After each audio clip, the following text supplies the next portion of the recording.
नमस्कार मित्रों, आज लंबे अंतराल के बाद आप सबसे पुनः मिलना हो रहा है और सदा की भांति आज भी बहुत ही प्राकृतिक और श्रम्य वातावरण में हम लोग पहुँचे हैं। और अभी जिस स्थान पर मैं ठहरा हुआ था वहाँ पर एक छोटी सी किताब मुझे महात्मा गांधी ने कभी लिखी थी, टू पेरेंट्स नाम से, तो उस किताब को पढ़ रहा था। तो पढ़ते हुए ये विचार आया कि क्यों ना उस पुस्तक का कुछ कंटेंट आप लोगों के साथ भी शेयर किया जाए। कंटेंट के संबंध में बात इतनी थी कि महात्मा गांधी ने पेरेंट्स के लिए कुछ दिशा निर्देश दिए और उन दिशा निर्देशों से कहना चाहिए कि हाउ टू पेरेंटिंग, इस कॉन्सेप्ट पर उन्होंने बहुत शानदार तरीके से बात की। तो मित्रों, आज जिस युग में हम जी रहे हैं ये तकनीकी का युग है। इंफॉर्मेशन टेक्नोलॉजी और कम्युनिकेशन का जो लेवल है वो बहुत हायर लेवल का है और हमारे जो बच्चे हैं उनके अंदर भी प्री मैच्योरिटी के फीचर्स दिखाई पड़ते हैं। आपने देखा कि जिन विषयों पर आज उनकी जानकारी और उनकी समझ हम सबके समक्ष आती है और कुछ ही समय पहले वह जानकारी और वह समझ एक पर्टिकुलर एज क्रॉसिंग के बाद ही हम लोगों के पास पहुंचा करती थी, जो कि इंफॉर्मेशन की वजह से, टेक्नोलॉजी की वजह से, कम्युनिकेशन के मोड्स ईजी हो जाने की वजह से ये सारी चीज़ें विद्यार्थियों के, बच्चों के मस्तिष्क तक पहुंच रही हैं।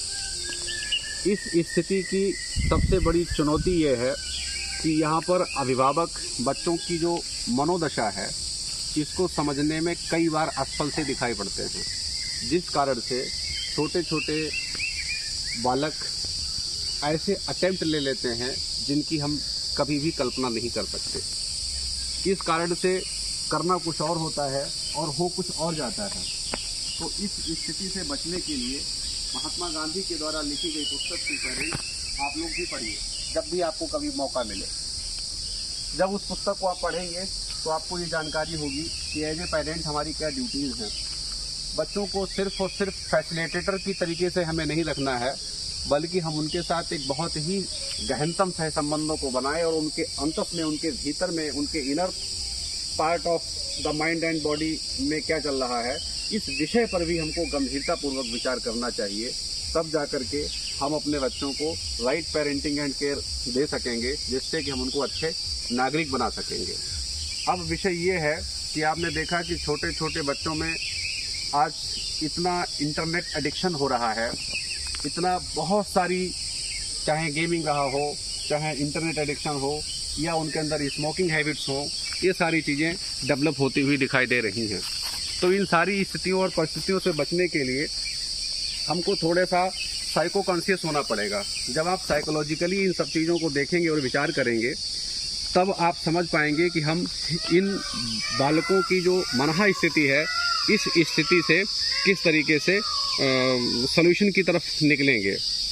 बच्चों और उनके अभिभावकों के बीच एक कन्फ्लिक्ट सा दिखाई पड़ता है, जिस कन्फ्लिक्ट के पीछे सबसे बड़े रीज़न ये है कि आज उनके पास इन्फॉर्मेशन की भरमार है। उस इन्फॉर्मेशन में बहुत सारी अच्छी चीज़ें भी उनको मिलती हैं और अच्छी चीज़ों के साथ साथ कई बार वे बहुत बुरी चीज़ों के भी शिकार हो जाते हैं। आप ये देख रहे हैं कि हमारे आसपास कुछ इस प्रकार के भी क्रियाकलाप होते दिखाई दे रहे हैं। इस प्रकार के बाल अपराध भी बढ़ते दिखाई दे रहे हैं और जिन बाल अपराधों के पीछे मूल रूप से सिर्फ यही है कि उनके पास मिसअंडरस्टैंडिंग की बहुत सारी चीज़ें पहुँच गई हैं, जो कि उनको प्रॉपर वे से कम्युनिकेट करने का सही माध्यम नहीं मिल पा रहा है। इस कारण से भी वे कुंठित हैं। तो बच्चों में फ्रस्ट्रेशन है, डिप्रेशन है, अवसाद की स्थिति है। इन सारी स्थितियों को तभी दूर किया जा सकता है जब पेरेंट्स उनको बहुत ही फ्रेंडली लेंगे और उनके साथ बहुत इजी टॉक करेंगे। और जब इजी वे ऑफ कम्युनिकेशन आपका होगा तब जाकर के आप उनका इनर पार्ट पढ़ पाएंगे और जब इनर पार्ट पढ़ेंगे तभी जाकर के उनको कुछ अच्छा और जो कह सकते हैं कि जीवन के लिए अच्छी संभावनाओं को लेकर के जो वातावरण बनेगा वो हम सब बना सकेंगे। तो मेरा भाव सिर्फ इतना ही है कि हम केवल बच्चों को वस्त्र, भोजन और शिक्षा, चिकित्सा आदि के ही उत्तरदायित्व का निर्वहन ना करें, बल्कि आज बहुत ही सूक्ष्म और गहनतम दृष्टि के साथ उन बच्चों के मनोविश्लेषण करने की स्थिति आ गई है, उनके मनोभाव को पढ़ने की स्थिति आ गई है, उनकी रुचियों और अभिरुचियों पर ध्यान करने की अवस्था है या आवश्यकता है। तो जब इस तरीके से काम होगा तो उम्मीद करता हूँ कि बच्चों और अभिभावकों के बीच सहसंबंध स्थापित होंगे, जिससे वे कुंठा और अवसाद की स्थिति से बाहर निकल सकेंगे।